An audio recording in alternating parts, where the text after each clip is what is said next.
Hello, everybody, and welcome to Planet FPL, the world where everything revolves around Fantasy Premier League. My name's Suj. My name is James. And today, as part of our Content Creator Week, James, we have a guest. A guest, not just a guest, the general. We are delighted to be joined by Mark McGettigan, one of the most famous faces in FPL Twitter. 3 top 500 finishes to his name. We're going to see if we can get some insight off this man today. Hello, Mark. How are you? How you doing, guys? Good to be here. It's good to get back into FPL content. I haven't really been, I think like yourselves, 40 Euros didn't do an awful lot FPL-wise. Slowly getting back into it. So yeah, it's good to be recording again. I think with the timing of the game release in the middle of the Euros, like, can we be bothered? But we've recorded a couple now of the Content Creator Week pods, and just having conversations with people and picking up some tips and ideas. And it's getting my juices going a little bit. I don't know about you, James, but I'm starting to now think, right, okay, I'm getting my head really into FPL space. No, not really. But after this one, Mark's going to pick my FPL team for me. And then we're going to be off and away, aren't we, mate? I'll pick yours and you pick mine. How's that? You don't want me to do that, mate. I'm telling you. Oh, dear. Mark, tell us a bit about this FPL history. Yeah, so I've been playing for a long time. I was just having to think before we started recording. I remember playing when the FPL website went live first, which I think was 02, 03. So at that point, I started quite young. At that point, I was only 12 or 13 years old. And it was myself and my best friend, Paul. We were huge Championship Manager addicts. We used to play Championship Manager 99 mainly. I remember we used to, when we were in maybe our first year of secondary school, his house was right beside the school. So we'd go there at lunchtime for a bit of soup, a bit of toast, and a bit of Championship Manager. And we'd forget to go back to school. You know, one more game. Before we knew it, it was 3 or 4 o'clock, and we'd missed the second half of the day, which was great. So it was actually him who introduced me. He found the FPL website before I did, and he sent it to me, or he let me know about it. He probably sent me a letter in the post back then to let me know about it. And that's where it started. You know, I remember my very early memories are players like, you know, Rocky Santa Cruz and Benny McCarthy at Blackburn. Radi Jaidi at Bolton is another one I remember having at certain points as well. So yeah, it's been a long time, been playing for a long time. And obviously it's probably maybe 5 or 6 years ago then where it really took a hold of me and became an addiction, like it does for many people. Is it an addiction? I think for me it is. I think I've got an addictive personality. And I think I was definitely a Championship Manager, Football Manager addict through my teenage years. And then once I found FPL, I think it quickly took a hold of me. I mean, I used to do a fair bit of gambling back in my uni days, you know, 19, 20, 21. Probably too much at the time, you know, spending almost everything I had instead of buying books and stuff like that. But I find now, you know, I can't remember the last time I put a bet on because the FPL gives me the same buzz without, you know, dipping into my pocket. So I think there's a big crossover there. And I know we do see a lot of people coming from a gambling background and poker and stuff who really enjoy FPL. So I do, yeah. Not everyone will admit it's an addiction, but I think for me it is. I don't think I can deny it. I'm just thinking, all the young kids listening, you don't need to go to school, and you don't need to buy books at uni. You can still turn out quite all right, as Mark has done. Yeah, exactly. I think there's definite links that are really interesting in terms of, I agree with a lot of the people I speak to have got history of football management simulation in some way, be it a Championship Manager or the newer years, the Football Manager games, for example, because within all of us, there's this Football Manager through the teams we support. We all think we could pick a better team than Nuno Santo, or in Mark's case, Ole Gunnar Solskjaer. And we all believe we can put the best team together. So there's that. And I think Mark nails a great point there about kind of covering for the vice of gambling. I mean, this is a great distraction from gambling because basically you get all the horrible addiction things from gambling, but you don't lose the fucking money at the same time, right? And there's definitely something to be said about immersing yourself from a gambling culture into FPL. We know a lot of people who are kind of reformed gamblers who their headspace is filled with FPL now. And I don't think it's a healthy place to be, but at least you're not spunking the mortgage up the wall or anything like that at the same time, right? Yeah. Yeah, exactly. I mean, if you're a gambler, is it better to be down in Paddy Power 9 to 5, or is it better to be spending 9 to 5 on Scout or Hub looking at stats and crying over your captaincy at the weekend? I think I know which one's better. Interesting. You've done the Match of the Day challenge a lot, haven't you? Yeah, and as we're speaking, I'm just thinking about that as well, because I think that links back to my Football Manager, Championship Manager days as well, because I always remember when you play Championship Manager or some of the Football Manager games, you would always have an option on the match day. Do you watch the live text? Do you watch the little guys running around the pitch for say, a couple of minutes? Or do you get the instant result, 90 minutes, score, who scored? And I think that's why I like Match of the Day Challenge. I like getting all the information just together. So I like the idea of, rather than sitting checking your phone all day every 10 minutes on a Saturday, I like to switch off, get out there, completely forget about FPL, which is a very hard thing to do. I mean, no matter how much you try and forget about it, it still is on your mind throughout the day. But I like that, then sitting down 10:30, you've had a good day with a family or whatever you've been up to, so you've made use of your day, and then you get to enjoy or not enjoy 90 minutes rather than 7-8 hours, especially last season. When we had 4 games some Saturdays, it's too much for anyone. So yeah, I didn't do the Match of the Day challenge as much as I would have liked last season, but I'm determined to get back to doing it a lot more this season. I think it's probably harder last season because of the way the games are spread a lot more to try and avoid football. I'm definitely one of those people that if there's games going on, other than when West Ham are playing, I will always have a FPL hat on, and I'll need to be checking, like, did one of my players score points or assists or not? I need to know. Do you find the weeks when you do the Match of the Day challenge change the way you make decisions, or does it not really make a difference on how you play FPL? Like when you receive the information in one go, you don't get as many highs and lows, right, as you might have if it's spread out throughout an entire weekend, where sometimes we make emotional decisions about players. If they've missed a penalty or they've had a really good chance and they've missed and they've not scored it, you think, fuck that bastard, he's getting out of my team straight away. Whereas if you don't get that information, you just know at the end of the game, 6 points, that's it. You maybe don't get sucked in as emotionally with your decision making. Yeah, I think you've nailed it there with the emotional decisions, because if you take yourself out of FPL mode on a Saturday and a Sunday, I think you're probably in a healthier mindset come Monday, Tuesday then. You haven't built up a lot of, angst towards certain players, or even the opposite, a lot of love for players if you've been watching them 90 minutes and they've looked amazing the whole game. So yeah, I think the weeks where I do watch Match of the Day rather than sitting down watching 3 games on a Saturday, I probably am in a better headspace the following week. But I'll still watch the games anyway. On a Saturday, I'll record the games, and then my wife's a teacher, so Monday, Tuesday during the day when she's at work, that's when I'll sit down and watch them. But I find I almost enjoy watching the games knowing what the result is, because I'm not waiting for something to go wrong or something to go right. I know what's happened already. So that's when I can really just analyse the game without being too emotionally invested. So I really enjoy watching them back after the fact, because also you can watch 90 minutes in about 70 minutes. You fast forward the throw-ins, the substitutions, you can get through them a lot quicker as well. So yeah, I do enjoy watching them back after the fact. Don't have to listen to the halftime bullshit analysis as well. Exactly. It's an interesting concept. No, because I know you do obviously the eye test podcast for your patrons, and the idea of actually watching the football when you're removed from the emotion is quite interesting. You by that point you know what's happened to your FPL team, so nothing you watch is gonna. You might be, I guess, if you're watching the game live, you might be swayed by, I'm keeping more of an eye on player X because he's in my team, or player Y because I think I'm buying him next week. Whereas you can actually kind of remove yourself. You might have already read reports about the games. Player X did this, that, and the other, and you're prepared. And you're watching it removed from emotion. It's quite an interesting I think concept. Say when you watch, say you'll record a game on a Saturday and then you watch it on a Monday. Like if you watch the game live on a Saturday, your mood is going to be like this through the game, depending on what's happening. But if you watch it on a Monday, it's just, you're not getting the highs and the lows because it's already happened.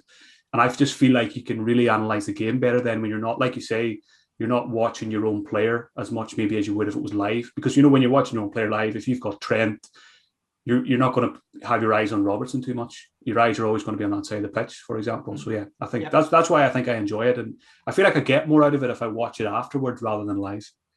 The other thing about not watching it live is when you watch it live, most people, what have you got in your hand as well? You've got your phone. So if your player scores, your first thought is, I'm going to tweet about this.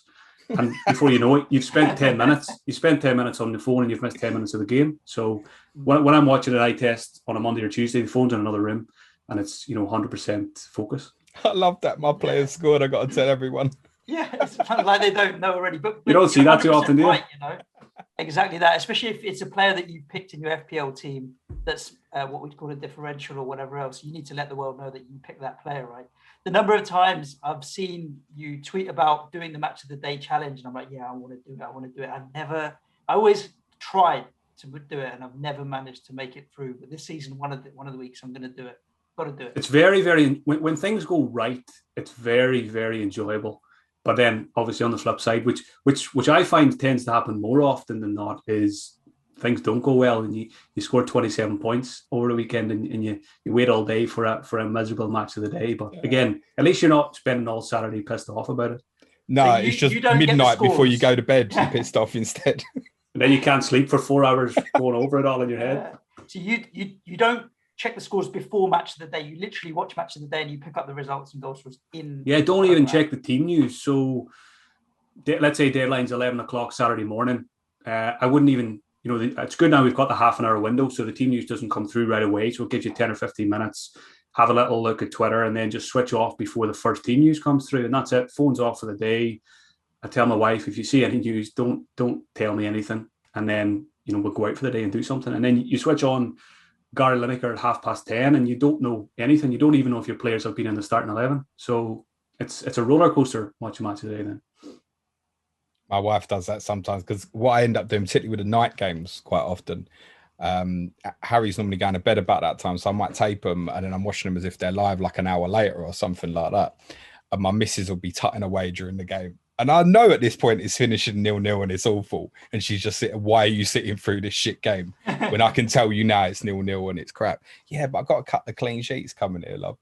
I'm interested to know, Mark, if FPL is kind of an addiction, if you've got Rafinha game week 1 and he scores an 89th minute winner at Old Trafford, happy or sad? That's a good question. And I've mentioned this quite a few times before, that I'm obviously a Manchester United fan, but I don't think I was ever as hardcore as other Manchester United fans are. And I think as well, like many Manchester United fans, since Alex Ferguson left, it's probably been easier to say you're not as hardcore as you were. And people get upset when people will say, if I tweet about something, someone scores against Manchester United, I get a few points, I'm happy. People always say, you're not a true fan. Whatever. There's different types of fans. There's hardcore fans. There's football fans. I would say I'm more of a football fan, more of a Premier League fan now than I am a Manchester United fan. So, if I was, clicking, I think you used to be able to do it. You pick your team on, when you're setting up your FPL team at the start, they ask you what your team is. And I think one of the options was general Premier League fan. I don't click that, but I probably should, because that's probably what I am now. And I've always said, through playing FPL for so long, and since it's become full-time 3 or 4 years ago, I've probably gone from Manchester United fan number 1. That's probably slipped down the pecking order now. For me, it's FPL team comes first, probably Premier League fan second now, and then probably Manchester United fan third. I don't always watch United Champions League games. I don't watch every United Premier League game.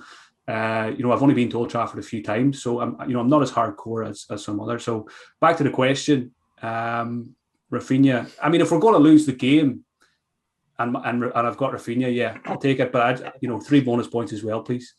I think the boys Who Got the Assist released the fandom pod literally yesterday, and the way that Tom differentiated was fan versus follower. And I think he described himself as an Arsenal follower more than an Arsenal fan, which is why he's comfortable putting his FPL team first. And I think there's a lot of people that are in that boat. Last season, West Ham had a good season, but prior to that, we would lose quite regularly. If we're going to be losing and we're rubbish, and I'm used to years and years of being rubbish, I'll take my FPL points against West Ham. So be it. But it does get a bit different when your team are doing well. You suddenly start not wanting players to score points against. Yeah, you see, that's why I think it's probably been easier for me to become a more of a Premier League fan because, haven't been fighting for the title for a couple of years. I think that might be slightly different if, let's say at the moment, if I was a Liverpool fan or a Manchester City fan, or even like yourself, Suze, last season when West Ham were doing so well, then I think it does probably become a bit harder. But I think a lot of my success in the FPL has come because I don't have really strong allegiances. I see quite a lot of managers, and even some of the top managers out there, they struggle sometimes with their allegiances to their team, particularly maybe if they've just been promoted. They're excited, they want to have a couple of their assets, but it's probably not going to get you a huge amount of FPL points. So you've got to try and leave that at the door, I think, at the start of every season. Put your allegiances aside. I mean, I usually have 3 Liverpool players on my team, and it doesn't even cross my mind that I'm a Manchester United fan. Well, what you mentioned there is interesting because it's not just the allegiance to your team, but it's the bias it causes you against other teams. Like Aaron, who's an Arsenal, he won't pick Spurs players. So it's his following of Arsenal that's causing him to not pick another team's players. And when you start having bias about teams that are not even the one that you support or follow, it can get quite messy. You know what? The most extreme example of that I've seen was this season, playing the Scottish fantasy game for the first time. And I think I finished 10th overall. And I think one of the main reasons is because from January onwards, I stopped because every weekend I was watching the Scottish highlights. That's when you know you're an addict. I mean, there it is right there. But do you know what? It really sorry, Scotland. He's the one who's got to walk out his door and worry about it, not us. Exactly. I think the second half of the Scottish fantasy season, I was very casual. I stopped watching the highlights at the weekend, so I was kind of winging it for a long time. But I still didn't fall away too much. And what you'll find in Scottish fantasy, you know what it's like up here with Celtic and Rangers. It's so hardcore. So you'll have a huge amount of Celtic fans playing the fantasy, and they'll refuse to pick the Rangers players, and vice versa. So I went into it. I'm a Celtic fan, but I'm not hardcore. So all season, I think I had 3 Rangers defenders. And if you didn't have Rangers defenders, you weren't going to do well in fantasy. So that was a good example of, if you want to do well at fantasy, you've got to put your feelings aside. But it's very hard for people, obviously, up here to do that. If he wasn't captaining Tavernier every week, he was in trouble. Exactly. Right? I mean, possibly the best fantasy player of all time. That's incredible. It's funny because, James, do you remember we did a Patreon pod earlier in the season when you were doing quite well in Gaffer with the Championship? And again, you didn't watch or really get involved with the games or followed. It was literally winging it, is the way Mark put it. And that's what you were kind of sort of doing in Gaffer, and ended up doing really well at that point as well. What you don't know is we're doing a pod on Scotland Fantasy on Patreon next week, but I'll talk to you about that next week. I'm interested to know, Mark, Twitter, you've got what, nearly 150,000 followers? Yeah, I think it's heading towards 150. It feels like only yesterday I was messaging you and saying, well done on hitting the 100K, mate. How did that explode so big? And how long have you been on Twitter? I think it's roughly 4 years now, possibly 5. I remember setting it up. I remember having a personal Twitter account under my own name. And I started finding people like Ben Dinnery, probably Scout initially as well, just using those maybe 3 or 4 accounts to help with my fantasy decisions at the end of the week. And then I had I think it was probably the back-to-back top 500 finishes. And then I realized there was actually a lot of people who were using Twitter, to set up a fantasy account. So I just set it up I think it was during one of the summers. So I set it up at the right time because I just had 2 top 500 finishes. I mean, if you're ever going to set up a Twitter account, that's probably the time to do it. And I'll always remember, and I'll always be grateful to the legend that is FPL Chief. I think it's FPL Hints now on Twitter. He got in touch with me, or I got in touch with him, and I just wrote an article, just a very short article about how I'd achieve those, top 500 finishes. And it was at the right time in pre-season, just maybe a week or 2 before the season started. And lots of people, Fancier Ma, people like FPL Fly, called it. Those guys, when I started on Twitter, were absolutely, so supportive. They were so welcoming. And once I released that article, I thought, yeah, a few people will read this, but retweet, and it probably got about 100 retweets. And in my first 2 or 3 days on Twitter, I had maybe 4,000 or 5,000 followers. So it was absolutely crazy. And then it just kind of started to grow. I would say organically, but that would be a lie, because I'm like a lot of people who start out on FPL Twitter first. I was probably one of those annoying people who I would release something, I would tag 9 accounts and try and get them to retweet it. I would send nice messages to people to say, do you mind retweeting this? And most of them most of them did, and that really helped as well. But I got to a point then, once the Twitter account probably gets to about 40 or 50,000, it probably just starts to grow itself. Then you don't really need to do too much of that. So I don't do that anymore. But when people do come to me now, someone who's starting out, I'm always happy to get behind them, because I'll always remember I was one of those small accounts one time, and without the support of those people who I mentioned, I wouldn't be where I am today. So I'm always very grateful to those guys at the very start. Yeah, here. Have you seen a big change in Twitter then? In terms of, because what you described there when you started, it sounds like quite a small kind of knit community, and I think those who have been around longer speak about that. In terms of, it was more of a, even Late Rise was speaking to us about this on Monday. So just kind of tight knit, everybody in the Scout forums knew each other, etc. Whereas now there's content coming out your ears from everywhere. Is that the essence of the change, that it's just so much bigger now? Yeah, I mean, even in a short time frame, 3 or 4 years, I think it's changed massively. I mean, I do think back to those early days, and it did feel like a small group of people. It probably was still a fair few hundred, but the very active ones was a small number. And obviously, how it's changed now is people like myself obviously have contributed to it, but it's probably got a lot more commercial now. There's a lot of people trying to make a buck out of it. And I know a lot of people, the original people, a lot of them probably don't like that, because you do always, I think it's like anything though, the early days were great, but I think once something grows and grows and grows, it's always gonna go the monetization route. And there's, even though there's still probably not that many of us full time, I think there's just going to be more and more as the years progress, because fantasy is only going to get bigger and bigger. And yeah, I think that's the main change. It probably has maybe lost the community aspect a bit because of that. We see a lot more division now. But again, I think we need to remember we're on Twitter, and Twitter is the most divisive, negative platform there is out there. So times like this, we just need the football to start, because there's so much nonsense out there. Do you find then, Mark, like, because of that, is something I think Tom Cantor was speaking with us about, that kind of once you've seen one pre-season in the FPL community, you've kind of seen them all, if you will. Do you feel it kind of a little bit of fatigue in that in pre-season, like you're just waiting for it to start now, basically? Exactly. Rather than kind of going over and over about, this 4.5 versus this 4.5, etc. Yeah. I think Tom's tweet today or yesterday summed it up, those 5 or 6 bullet points. It's just the same. If you've been on Twitter for 4 or 5 years, you can almost predict. I think Mars had a tweet out the other day saying it's not pre-season until you've had the skill versus luck debate. So that's probably coming next week. Oh God. It's just a cycle. Yeah, you see all these people doing the 4.5 million, 2 or 3 way rotations. Once game week 1 comes, no one will be doing that, or at least you'll start doing it and then you'll stop.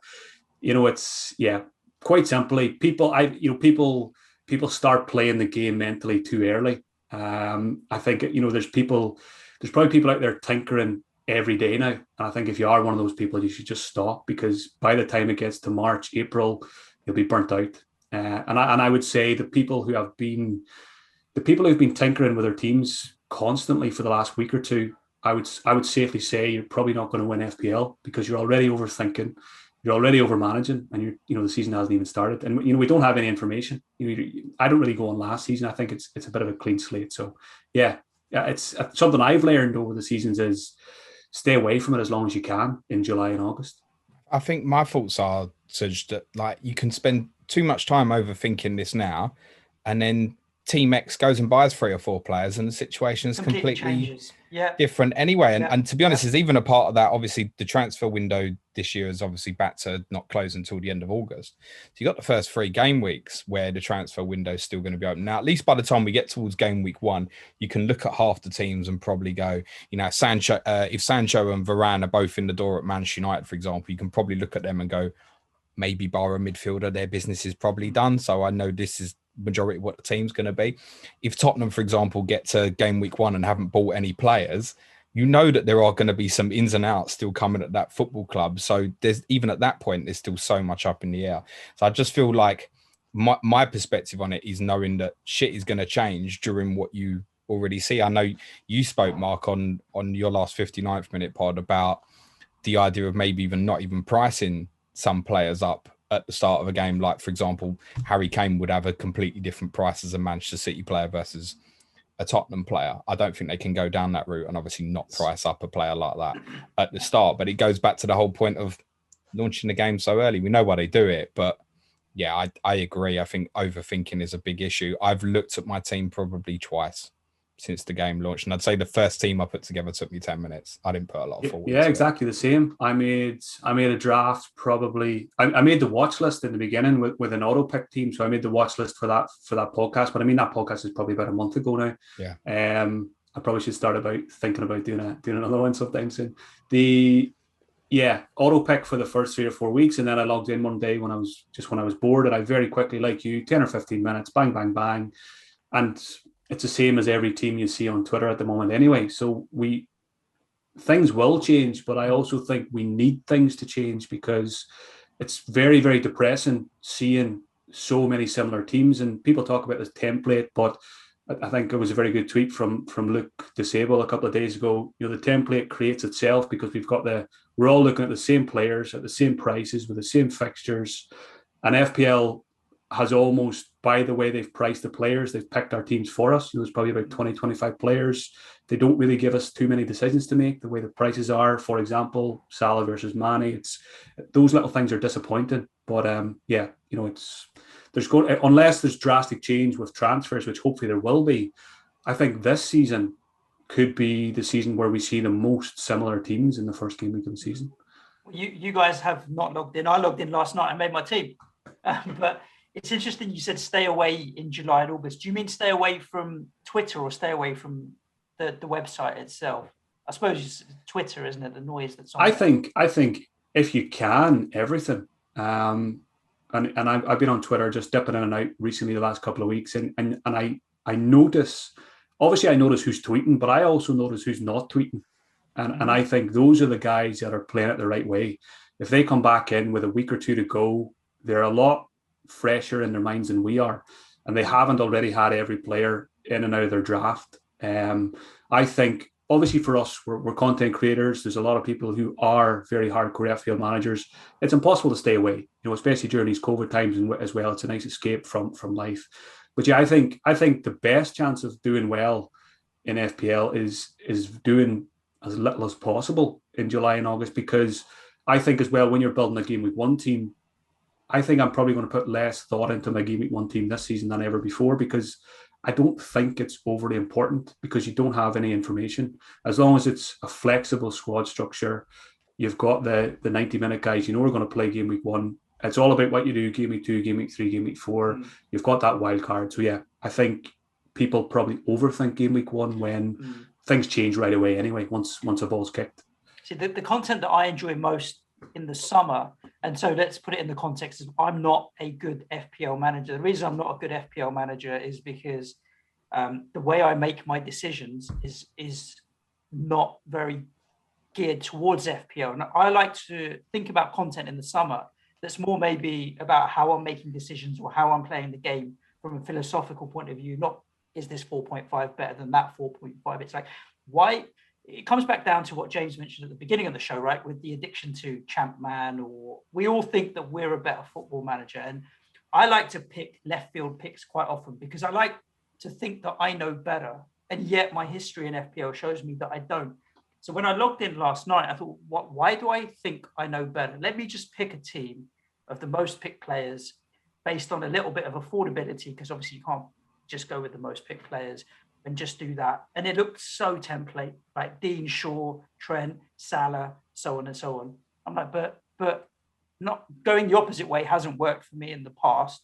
Why don't I just stick with this? And what you mentioned about game week one being boring, I reckon I'm going to have up there as one of the most template teams in game week one, which is so dull. But it's going against my decision-making instincts generally, which haven't boded well. And it won't give me that glory tweet of, you know, picking some random player, but I don't really care. Yeah, it's dull, but people have this thing, this big bad word, the template. It's like, you know, I don't even know where this has come from. You know, I go back to those 4 or 5 years ago when Twitter was a lot smaller. We certainly didn't have the word template being banded around every day. people get upset when they see a team that's similar to others. But going back to that point I made a wee while ago, the template is a template for a reason, because they are the players that look like they have the best chance of scoring the most points. So if you pick a team, let's say you pick a team, Suge, before you look at anyone else's, and then when you go on Twitter and you see loads of similar teams, I think the automatic human reaction is, oh, I don't like that now. But it shouldn't be, because you've picked it. You think those players are going to get the most points. Who cares if everyone else has the same team? No one's going to have the same team as you from game week 1 to game week 38.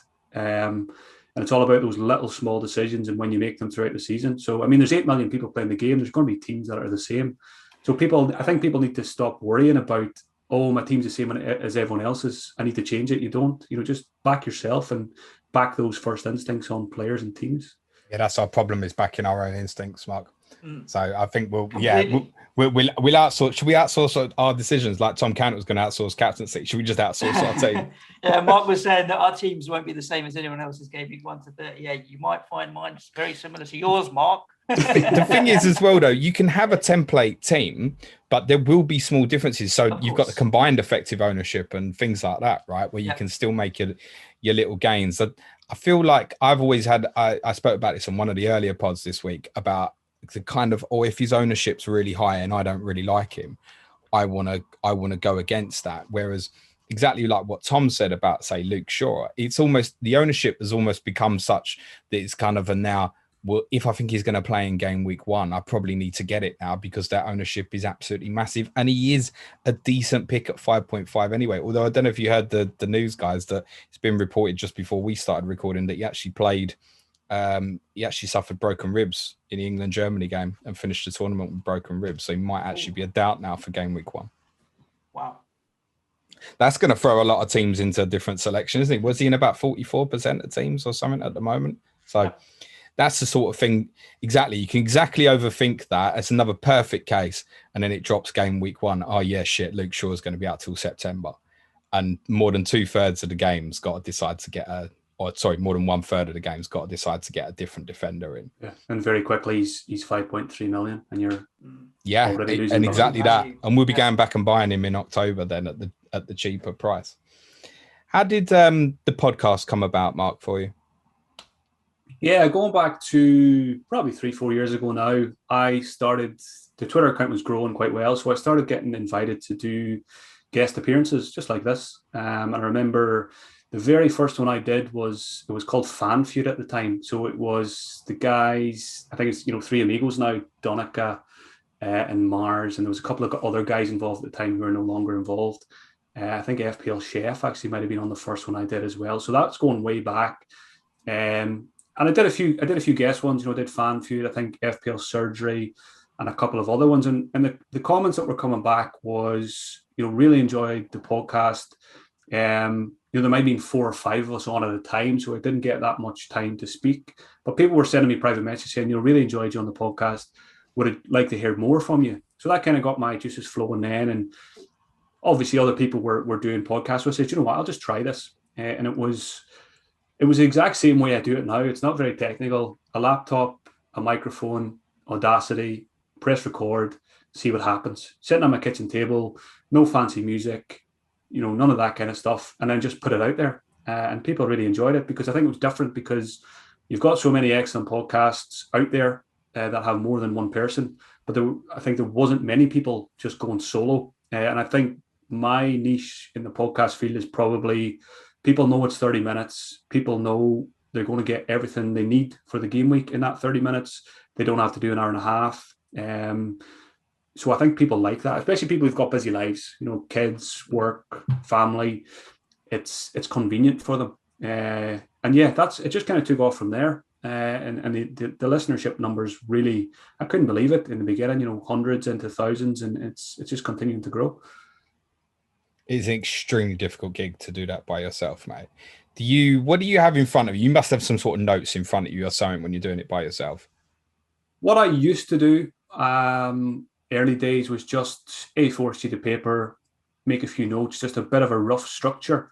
But I always find if you've got a very rigid structure, it doesn't flow very well. So I just more bullet points and you kind of just expand on them. So I stepped up my game last season, started using Google Documents, so it's just in front of me on the screen. And again, still just a few bullet points each section, and then it's just kind of expanding. I think it flows better. I think the less notes you have, the more the podcast flows. But yeah, it's people always say, I don't know how you do that by yourself, but it's all I've ever known because I just started out with a few listeners, so it was easy to get used to, and it just comes naturally to me now. I spend all my time at home anyway, so I probably spend a lot of time talking to myself even when I'm not doing the podcast. So I think you hit the nail on the head in terms of the length of the podcast, and it's very factual and to the point, and then that's it. And people tune in; they know what they're going to get in terms of you'll highlight the best captaincy picks and all of that kind of stuff. And that's it. It's your bite size. You know what you need, the basic information. Like we can record for an hour and a half, and we'll end up debating Burnley defenders, and the majority of players who are playing FPL couldn't care less about whether or not we're picking. But we do it anyway. Player. But exactly. Whereas the majority of players do know. They just want the information that's going to affect them, short and concise, and that's why I think it works so well. Yeah, I think if FPL podcasts in general. No pun intended, but for me, 30 minutes is probably short, but I think it's right if it's only one person, because if I go 40, 50 minutes by myself, people will start to switch off. I think I would fall asleep listening to me for 40 or 50 minutes. So I think, but it's with you guys, especially like now, if you've got 3 people, I think 3 is probably the magic number for podcasts. You're going to want to do more than 30 minutes. You want to head 40, 50, or even an hour. I think it's a lot easier to listen to 2 or 3 people for an hour as it is for one person. So that's another reason. I mean, I love your podcast. I listen to Always Cheating, the guys who got the assist. There's what I like about them. They're all different. And to me, it doesn't really matter about the length. I'd quite happily sit in a coffee shop, listen to Josh and Brandon for an hour and a half. And I'll be, by the end of it, I think, where did that hour and a half go? It just flies by. So it's all, obviously everyone has different tastes. So I think the reason my one does so well is it does probably hit those people that don't have time for the longer ones. Yeah. How did the partnership with The Athletic come up? Yeah, so it must be about 2 seasons now The Athletic's been going. So I got a message during the summertime from one of the guys there who basically were just saying there's this new website coming. It's gonna be a game changer in the UK in terms of football journalism, and yeah, it sounds great. And to be honest, at the time, I had absolutely no idea how big it was going to be. So I agreed to it. I think it was initially just an article a week, FPL content, great. And then they did the launch. I think it was early August, and I seen the names that were involved. I couldn't believe it. So I think my first article went up on the website, and I was scrolling through the Athletic app, and it was like James Pearce, Michael Cox, and I was sitting pinching myself. I was like, I can't believe my name is up beside all these guys, and even still, I'm shocked to see it up there. So initially, I kind of went in blind, to be honest. I didn't know what it was going to be. Obviously, an absolute privilege now to be involved with it. And then, so initially it was just content, articles, and then they contacted me then probably about a year ago, maybe a year and a half ago, about podcasts. They were about to release all of their their big portfolio of podcasts. I think they've got one for every club. There's lots of other good ones, Ornstein and all that kind of stuff. And I think they wanted to dip their toe into FPL with the podcast stuff as well. So we had a really good chat. Initially, it was just, I was kind of advising them what to do in terms of FPL. And I actually remember suggesting to them people like yourselves, people like Surgery, people like Tom. Well, you didn't suggest well enough, did you? I know. I think no, James, they listened and they realised we're shit. I tried. You can't say I didn't try. And then I think it was a matter of, look, you're doing our FPL content. You've got your podcast. Why don't we just acquire your one? And that's how it worked. So we've got the agreement there. It's their podcast. I still host it, and that's the way it's been going for the last couple of seasons. So yeah, it's I think a lot of people, it's great. People love seeing the FPL stuff on The Athletic, because I think a lot of the people who sign up to The Athletic in the first place, they don't really expect to find any FPL stuff there. And I would love if there was even more. I would love if there was even more writers and stuff. And we've been talking about that and stuff. So hopefully in the future they will expand. But yeah, it's great to have FPL content on there. And I think it's, for me as well, the podcast, it's probably, having that expertise, to, spice up the podcast with the jingles and stuff, because I'm absolutely used to this. And then those guys who are obviously experts are getting that out there as well. So it's probably opened up a lot of new listeners for me, particularly in the US, where The Athletic is used by a lot of people. So yeah, it's been amazing. And again, just really lucky to have my name on there. Yeah, and to everyone from The Athletic who's listening, it's help@planetfpl.com for all inquiries. Yeah, cheers. Thanks. Over to you, Serge. Yeah, it's interesting to think about the growth with The Athletic. I don't think any of us realised how big that platform was going to get, and it's good that FPL content is in there. I mean, even when we're recording this week with the likes of Andy, Let's Talk FPL on YouTube, who's 100,000 subscribers or whatever it is. Honestly, when we started podcasting 2 or 3 years ago, and the people's numbers were in the low thousands, I didn't think that FPL channels could get that big on YouTube, for example. Like, I still look at that number and I'm like, wow, that's a really, really impressive number. I never thought the community or the size of listenership or viewership would ever get that big. So I suppose it's testament to the game that it has gotten so big. Even when I look at my own Twitter numbers, 150,000, it boggles my mind, to be honest, because it's we are in a niche market. It's a niche market, first of all. But the people who take it very, very seriously and follow people on Twitter is even smaller. The dog's going nuts here. Sorry. So. Yeah, we'll get 4 on the pod. No probs. Yeah, the numbers. Yeah, looking at Andy's YouTube numbers is unbelievable. But it's amazing to see. Yeah, really. We'll ask him about that tomorrow. Certainly. For sure, indeed. If you imagine what our following would be like if we were actually good at FPL, Serge. Oh, well, yeah. Let's see. We might have that time will come. That time will come. Yeah, I don't think so, mate. As I always think, and every season, that 75% of the top 10K managers have never been in the top 10K before. Gives me hope every single season. And then by the time we get to game week 4, it's ruined. Are there any do's and don'ts for you at the start of the season, Mark? I got the impression listening to your last pod that promoted players are a no-no for you. Is that kind of like a strict rule you have in your mind, going back things you've learned from previous seasons? Yeah, I think it's just through experience. Probably being burnt a few times, which probably plays a part. And I think do's and don'ts. It's probably a pretty common one, but yeah, it's for me. I do really focus on players who I know are going to play game week 1, who I know have done it FPL wise and in the Premier League before. And I do tend to avoid those 3 promoted teams. And the main reason I avoid them is because I don't watch any championship football. The only championship game I seen last season was the playoff final. And as an eye test manager, I like to run the rule over them before I invest in them. So it's like any rule I have. It's never 100% strict, because I think Mitrovic sneaked his way into my squad last season, but that's probably partly because he was in the Premier League before, and I thought he was good value. But I think this season, at most, it will be 1. I think it's this guy Tony that everyone's talking about. Again, I've only seen him play once in the playoff final, which is a pretty good performance.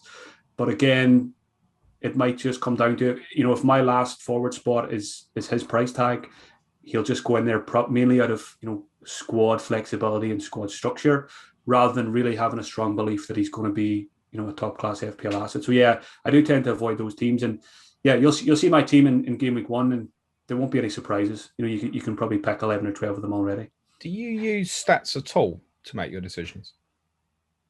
Not very much. So I think last season I probably used stats less than ever before because I was watching so many games. So when I, usually I would try and watch, in a normal season, I would watch 5 games each weekend. So that means over the course of 2 weekends, you would have your eyes on all 20 teams, hopefully, unless Burnley are playing twice on a Saturday at 3 o'clock or something, which you don't really mind missing anyway. This week, Serge.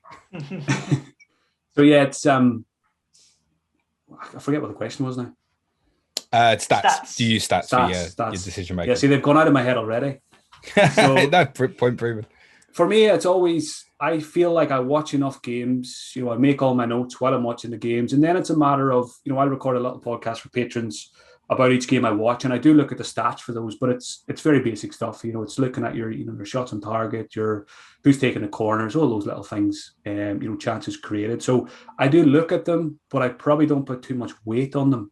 But it's something I would never ignore them, because I think it's a good fact check on your own eye test, because I try and look at stats after a game, with an open mind, and think, have I seen things here that I want to see?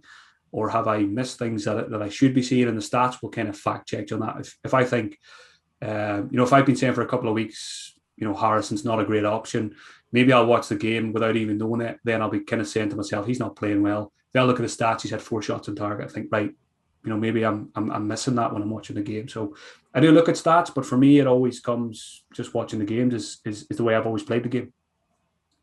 Yeah, I'm similar in the way that I love looking at stats, having watched the game, and be like, possession, for example, I always think, oh, this feels like 50-50. And then you pull up the stats and it's 70-30. Like, how am I missing that potentially? And like you mentioned the Harrison example, yeah. Were they P-rollers from 30 yards that just went into the keeper's gloves, or are they actual shots on target and efforts that could have gone in? Let's talk a few defenders, Mark. I know we're going to contradict ourselves here by talking a little bit of FPL, but who's stood out for you from the prices in terms of defenders? Yes, I'm actually just opening up the website here for the first time in a few weeks. It's actually quite nice to look at it. So my first draft about a month ago, the defenders in it are Trent, who I think is probably locked in to my team. Just love him as a player, love him as an FPL asset. He's just a fun player to own, and obviously the potential is always there. So Trent's probably locked in. That's another saying that people don't like, locked in, but he probably is. Luke Shaw, who we mentioned, 5.5, injury dependent. I like that price for him. I thought he could have easily been 6. Fofana went straight in because he was 4.5. I think he's underpriced. Luka Dean, 5.5, went in there as well. And then it was just a 4 million filler Mankilo. But having not been tinkering, but kind of been thinking about FPL over the last few weeks, and I tweeted about it a few days ago, I really like the idea of Trent and Robertson. I'm pretty sure maybe even the last 2 seasons. So I've probably started with both. So if you've got a brace, you may as well go for the hat trick. So I think I could end up starting the season with Trent and Robertson. And if I do, obviously maybe Shaw and Luka Dean wouldn't make it then, and I would probably go cheaper with a third one, or maybe probably Trent, Robbo, 2 4.5s and a 4. I really like Luke Ayling this season. I think one of the biggest shocks last season was the fact he didn't get any attacking returns. Talking about stats, really good numbers. Obviously Dallas was there, so no one was really going for Ayling. But I think if he plays right back most of the season, I think at 4.5 he could be good value, because second half of last season, Leeds improved so much defensively as well. So if he's going to get the clean sheets, if he can add a few attacking returns, I still remember that goal celebration he did that was ruled out for by VAR. So I think we could see a few of those this season. So someone like him, Fofana, Ben White, you've got loads and loads of 4.5 options. So yeah, that's kind of where my head is at defenders at the moment. With Robertson, he's part of the decision, because I kind of picking up to a point you said on that podcast as well. Is Robertson a case for you that you're thinking about, there are all these other good sort of Luke Shaw, Deans, and then the 4.5s? Or are you looking at like Robertson versus Jota? What are you looking at from a decision-making perspective there? Are you looking first and foremost thinking, I want to start with 3 Liverpool players, the third choice is Robertson versus Jota?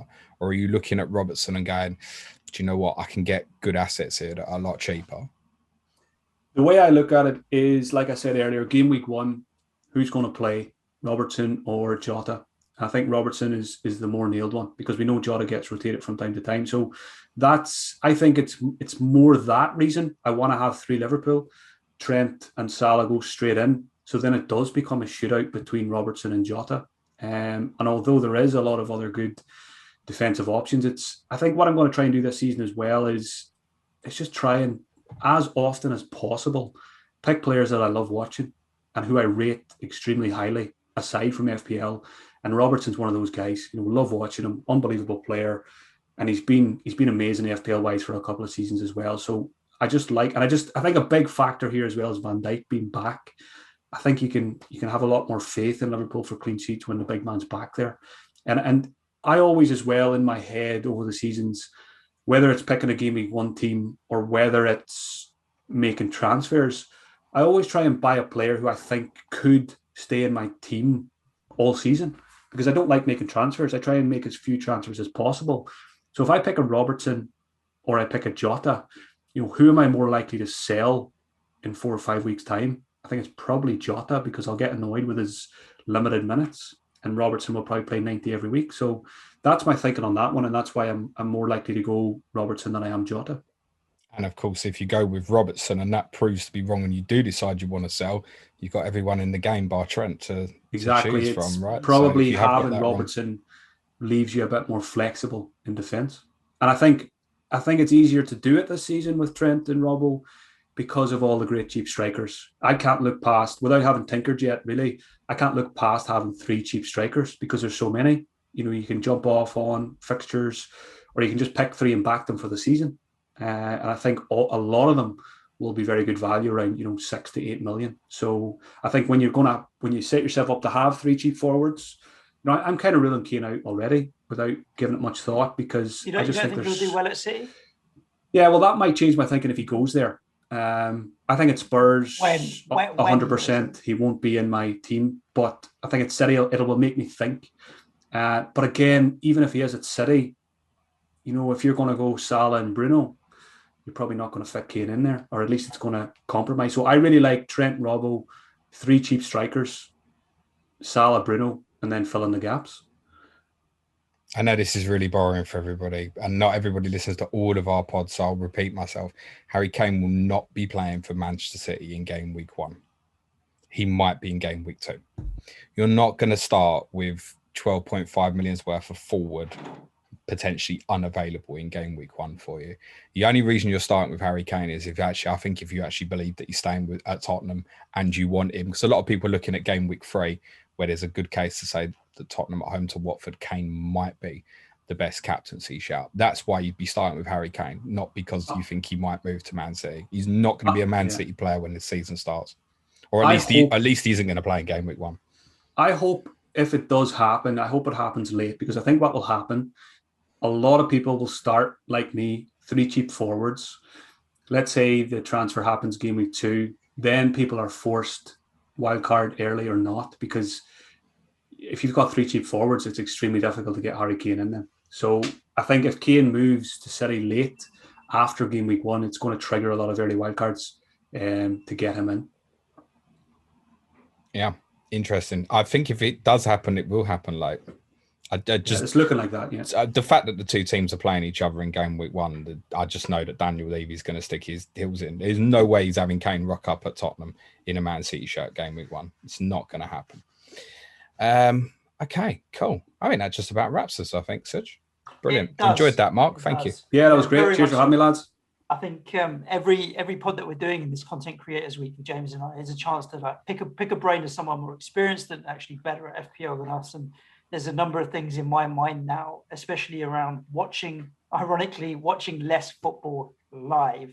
And you already said you don't watch the football. You just wait for me to talk about it. Well, I don't watch it with a tactical head on, James, but definitely watch it in the sense of live checking for updates and FPL points and that kind of thing. I want to just cut that out and let's see if that kind of helps in decision making. So, have you given any thought, Suj, about? Do you have any idea how many deadlines you think you'll miss this season?